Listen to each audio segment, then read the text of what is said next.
জানেন, চীনে রয়েছে একটি রেড বীচ, একটি বিশেষ উদ্ভিদের কারণে 132 কিমি জলাভূমিতে গড়ে উঠেছে এই রেড বীচ। কেন, কিসের জন্য, সব বলবো আজকের ভিডিওতে। নমস্কার, আমি বিথিকা। আপনারা আছেন গল্প বিথিকা ইউটিউব চ্যানেলের সাথে। আশা করছি আপনারা আমার ভিডিওতে একটা করে লাইক করে দিয়েছেন। আজকে আমি আমার ভিডিওতে চীনের রেড বীচ সম্পর্কে বিশেষ কিছু তথ্য আপনাদের সামনে তুলে ধরার চেষ্টা করব। চীনে রয়েছে এমন এক সৈকত যেখানে বালি নেই, পুরো এলাকা জুড়েই লাল কার্পেটের মতো বিছানো রয়েছে এক বিছানা। চীনের লিয়াওনিং প্রদেশের পানজিংয়ে অবস্থিত রেড বীচ নামে ভুল হলেও এটি আসলে একটি অসাধারণ জলাভূমি। এটি প্রথাগত বালুর সৈকত তো নয়, পৃথিবীর বৃহত্তম নলখাগড়া জলভূমি, যা শরৎকালে উজ্জ্বল লাল কার্পেটে পরিণত হয়। সেখানে রয়েছে বিভিন্ন চোখ ধাঁধানো লাল রঙের সিপউইড নামে এক বিশেষ উদ্ভিদ। এই অদ্ভুত গাছটি সারা বছর ধরে তার রং পরিবর্তন করতে থাকে গিরগিটির মতো।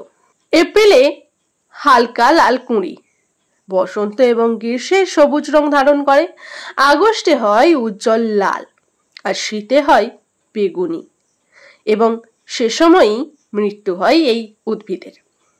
বিশ্বের বেশিরভাগ সিপউইড প্রজাতির রং বদলায় না, কিন্তু এখানকার গাছ রং বদলায়।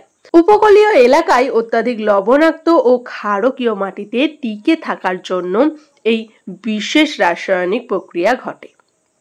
1988 সালে রাষ্ট্রীয় সংরক্ষিত এলাকা হিসাবে স্বীকৃতি হয় এই জলাভূমি। 260টিরও বেশি পাখির প্রজাতির আশ্রয়স্থল এটা, আর 399টি অন্যান্য প্রাণীও এখানেই বাস করে। এই অঞ্চলে মাছ ও চালের দেশ নামেই পরিচিত। এখানকার উৎপাদিত চাল 2008 বেইজিং অলিম্পিকের অফিসিয়াল চাল হিসাবে নির্বাচিত হয়েছিল। তবে এখানে চীনের অন্যতম বৃহত্তম তেল ক্ষেত্র থাকায় অর্থনৈতিক উন্নয়ন ও পরিবেশ সংরক্ষণের মাধ্যমে ভারসাম্য বজায় রাখা একটা চ্যালেঞ্জিং ব্যাপার হয়ে দাঁড়িয়েছে।